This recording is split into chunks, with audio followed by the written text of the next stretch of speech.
أعوذ بالله من الشيطان الرجيم بسم الله الرحمن الرحيم قالوا ادع لنا ربك يبين لنا ما هي قال إنه يقول إنها بقرة لا فارس ولا بكر عوان بين ذلك فافعلوا ما تؤمرون۔ محترم سامعین،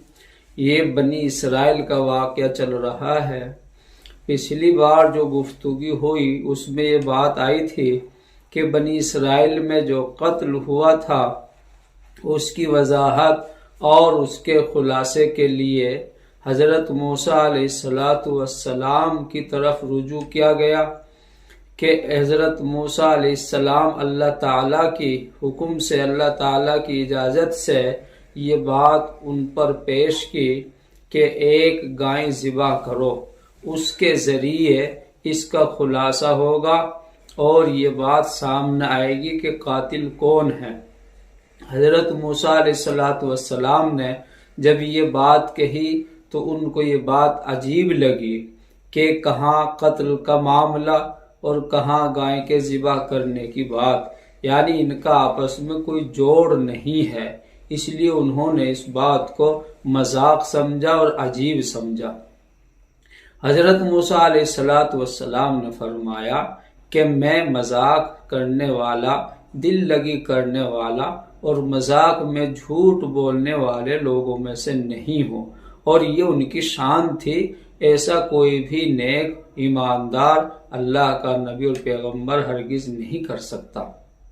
چنانچہ اس کے بعد انہوں نے جب اس بات کو مان بھی لیا کہ چلو گائے ذبح کی جائے گی، اس پر پھر انہوں نے یہ سوال کیا کہ اے موسیٰ، صرف اتنی بات کافی نہیں ہوگی جو ہمیں آپ کہہ رہے ہیں کہ گائے ذبح کرو،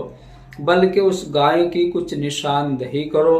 اس کے بارے میں کچھ وضاحت کرو، کچھ صراحت کرو کہ وہ گائے کیسی ہو، کتنی عمر کی ہو، کیسے رنگ کی ہو، کیسے قد کی ہو۔ اس طرح انہوں نے ایک بات میں سے بات پیدا کی۔ چنانچہ انہوں نے کہا کہ پوری وضاحت ہونی چاہیے۔ حضرت موسیٰ علیہ السلام نے اللہ تعالیٰ کی اجازت اور اللہ تعالیٰ کی طرف سے جو وحی ان کے پاس آئی اس کے مطابق ان سے کہا کہ وہ گائے ایسی ہونی چاہیے کہ نہ تو وہ بہت بوڑھی ہو اور نہ وہ بالکل ہی کم سن و عمر یعنی بالکل بچی ہو، بلکہ عوان بین ذالک، بلکہ ان دونوں کے درمیان کی ہو، یعنی نہ بہت زیادہ بوڑھی ہو کہ جس کے اعضا جوارح اور جس کا چلنا پھرنا اور جس کی طاقت و قوت کمزور پڑ چکی ہو، اور نہ اتنی کم عمر ہو، بچی ہو کہ جو اپنے چلنے پھرنے کے اعتبار سے، اپنی طاقت اور توازن کے اعتبار سے مضبوط نہ ہو، طاقتور نہ ہو، بلکہ درمیانی ہو کہ اس کا توازن بھی صحیح ہو، اس کی طاقت و قوت بھی اپنی جگہ پر صحیح ہو، جیسے ایک تندرست جانور ہوتا ہے اسی انداز کی وہ ہونی چاہیے۔ اور حضرت موسیٰ علیہ السلام نے ان کو سمجھاتے ہوئے از راہ عنایت یہ بھی ان کو یہ بات کہی اور بتلائی اور سمجھایا کہ دیکھو جو بات تمہیں کہہ دی گئی ہے، بتلا دی گئی ہے، اب اللہ تعالیٰ کے اس حکم کو اللہ کا حکم سمجھ کر اب تم اس پر عمل کرو اور اس کو اختیار کرو۔ بال میں سے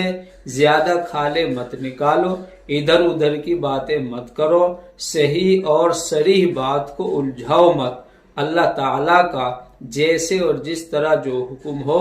اس کو اسی طرح مان لینا چاہیے اور اس پر عمل کر لینا چاہیے۔ اسی میں اللہ تعالیٰ کی طرف سے عنایت، اللہ تعالیٰ کی طرف سے رہبری اور اس کی رحمت اور اس کی حکمت ہوتی ہے۔